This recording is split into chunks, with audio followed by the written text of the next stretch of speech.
Thank you, Mr. Speaker. America has a long history of religious freedom.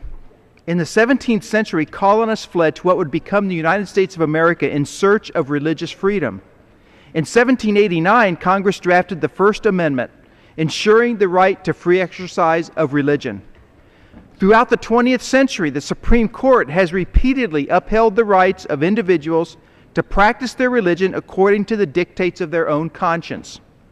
In 2001, President Bush established the Office of Faith-Based and Community Initiatives to, quote, encourage faith-based programs without changing their mission, unquote.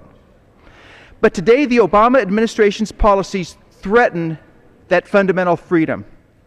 President Obama's new health care mandate, despite a flimsy, politically motivated so-called compromise, forces religious organizations to pay for contraceptives and abortion-inducing drugs in their health care plans. So much for over 200 years of religious freedom. The mandate is an unprecedented act of government trampling over the deeply held beliefs of millions of Americans. I stand with my colleagues tonight showing our united opposition to any efforts by the Obama administration to flagrantly disregard deeply held religious beliefs.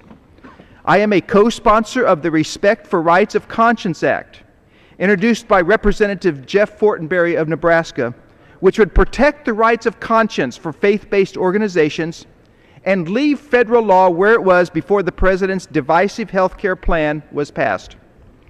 A number of representatives from around the country are very troubled by this unprecedented government intrusion into the First Amendment right of freedom of religion.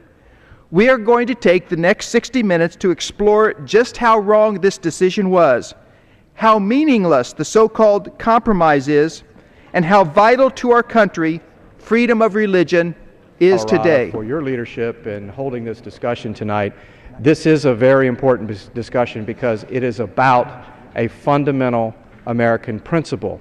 And as you mentioned, over a year ago, we actually began work on the Respect for Rights of Conscience Act in anticipation that the new health care law may actually be used to undermine religious freedom and the moral precepts, the deeply held beliefs of many Americans in this country.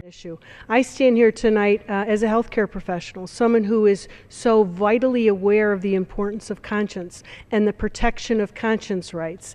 And this HHS rule is the largest intrusion that we have ever seen from the federal government on our rights of conscience. I thank my friend, the gentleman from Colorado, for yielding and for taking the lead on this hour dedicated to standing up for religious freedom. And the beauty of the Constitution, and especially when you look at the Bill of Rights, are the rights that it lays out to all Americans.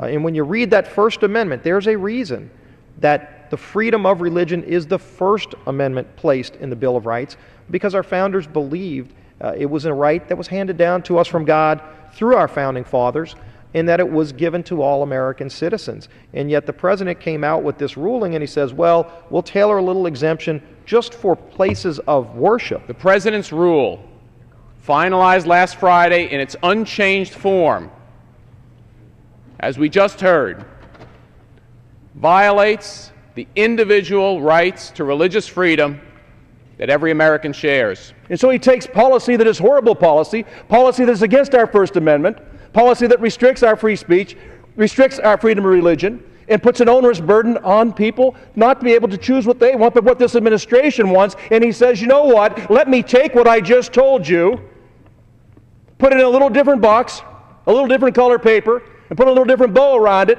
and this is what we're going to use. Let me read what John F. Kennedy said about conscience. I would not look with favor upon a president working to subvert the First Amendment's guarantee of religious liberty.